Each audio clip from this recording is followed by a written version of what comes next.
Computer MCQ series के अंतर्गत आज हम एमएस ऑफिस से संबंधित बहुविकल्पी प्रश्नों को देखने वाले हैं जो आपके कंपटीशन एग्जाम में बहुत उपयोगी सिद्ध होगा, चाहे टीचर भर्ती हो या सहायक शिक्षक लेक्चरर या कोई भी व्यापम के एग्ज़ाम हो। तो इस वीडियो में आप पूरा बने रहिए और अपना स्कोर अवश्य चेक करके देखिएगा।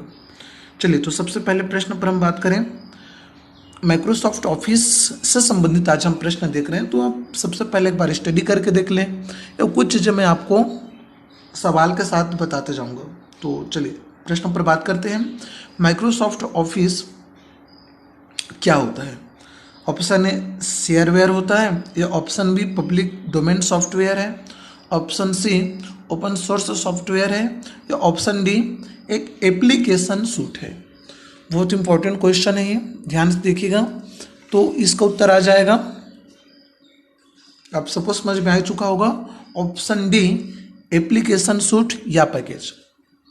ध्यान दीजिएगा, माइक्रोसॉफ्ट ऑफिस इसकी खोज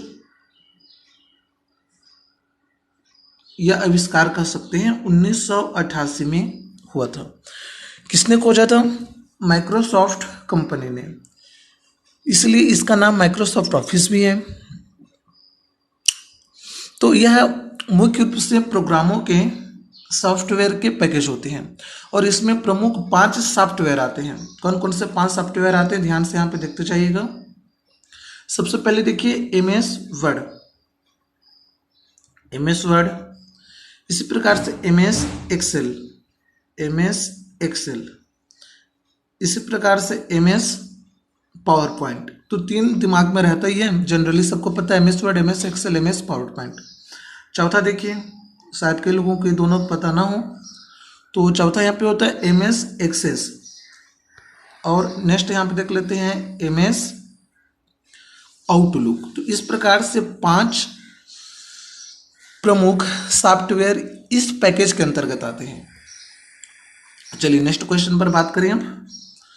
तो आई होप आपको माइक्रोसॉफ्ट ऑफिस के बारे में बेसिक चीज़ें पता चल गया होगा। खोज 1988 में की गई, माइक्रोसॉफ्ट कंपनी ने इसे बनाया था और एक प्रकार का सॉफ्टवेयर ही होता है जो कि 5 प्रमुख सॉफ्टवेयर का पैकेज होता है।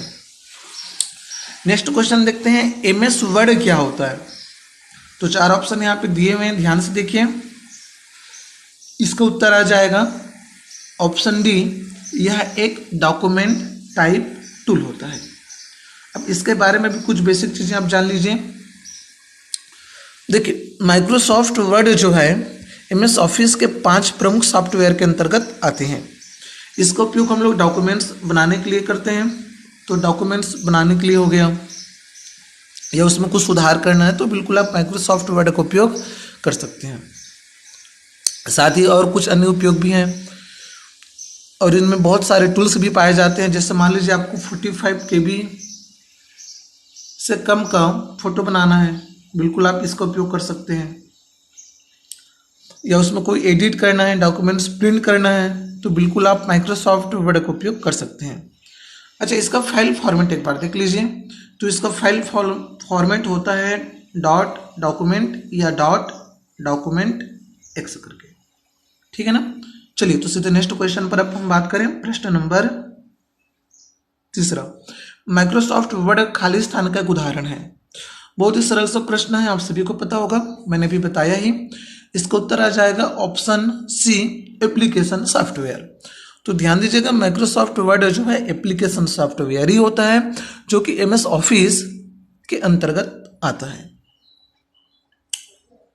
अगला क्वेश्चन देखिए, वर्ड प्रोसेसर का श्रेष्ठ उपयोग किसके लिए किया जाता है?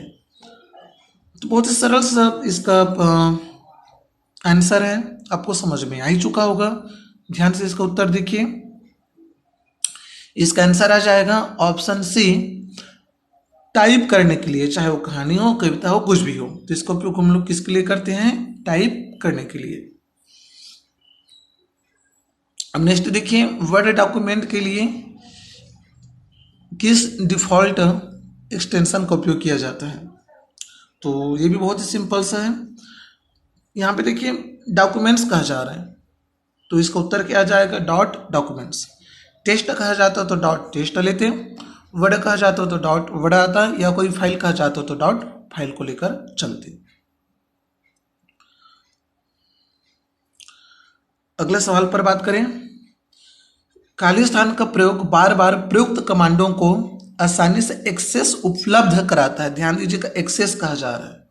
अब चार ऑप्शन यहाँ पे दिए हुए हैं, तो इस प्रकार से एग्जाम में सवाल पूछे जाते हैं। ध्यान से देखिएगा तो ऑप्शन में ही इसका उत्तर छुपा हुआ है। सो इसका आंसर आ जाएगा ऑप्शन बी, एक्सेस टूलबार। अब आपको मैं कुछ शॉर्टकट टूल्स के बारे में बता देता हूँ जो एग्जाम में बहुत ज़्यादा पूछा जाता है। ध्यान दीजिएगा, इसके आगे भी क्वेश्चन पूछा जाएगा, तो अच्छे से आप सुनिएगा। MS वर्ड से संबंधित कुछ शॉर्टकट टूल्स देखते हैं। चलिए, सबसे पहले देखिए, जैसे Ctrl+N, कुछ चीज़ें नाम से समझ में आ जाएगा, न्यू फाइल बनाने के लिए। इसी प्रकार से कंट्रोल को ध्यान दीजिएगा CTRL द्वारा शो करते हैं। तो मैं पूरा नहीं लिख रहा हूँ, शॉर्टकट में इसको मैं C करके लिख दूंगा, आप लोग समझ जाइएगा। Ctrl+CTRL है। ओके, तो देखते जाइएगा। Ctrl+N न्यू फाइल बनाने के लिए, Ctrl+O डॉक्यूमेंट्स को ओपन करने के लिए, Ctrl+P डॉक्यूमेंट्स प्रिंट करने के लिए, इसी प्रकार से Ctrl+S सेव करने के लिए, Ctrl+A पेज का सभी कंटेंट को चुनने के लिए, Ctrl+C कॉपी करने के लिए, Ctrl+V कट करने के लिए, कट या कॉपी किए गए कंटेंट को किसी पेज में किसी भी स्थान पर पेस्ट करने के लिए, Ctrl+Z कट किए गए टेक्स्ट को वापस लाने के लिए, Ctrl+X किसी टेक्स्ट को कट करने के लिए, Ctrl+J पैराग्राफ को दाएं और बाएं तरफ से अलाइन करने के लिए, Ctrl+R दाएं तरफ पेज को अलाइन करने के लिए, Ctrl+E पेज को बीचों बीच लाने के लिए। तो इस प्रकार से बहुत सारे शॉर्टकट टूल्स होते हैं, शॉर्टकट कुंजियां होते हैं। चलिए अगले सवाल पर बात करें, कट कमांड के लिए किस कीबोर्ड शॉर्टकट का प्रयोग किया जाता है। चार ऑप्शन यहाँ पे दिया हुआ है। यदि आपने ध्यान से सुना तो इसका उत्तर आपको पता चल ही गया होगा। इसका आंसर आ जाएगा Ctrl+X।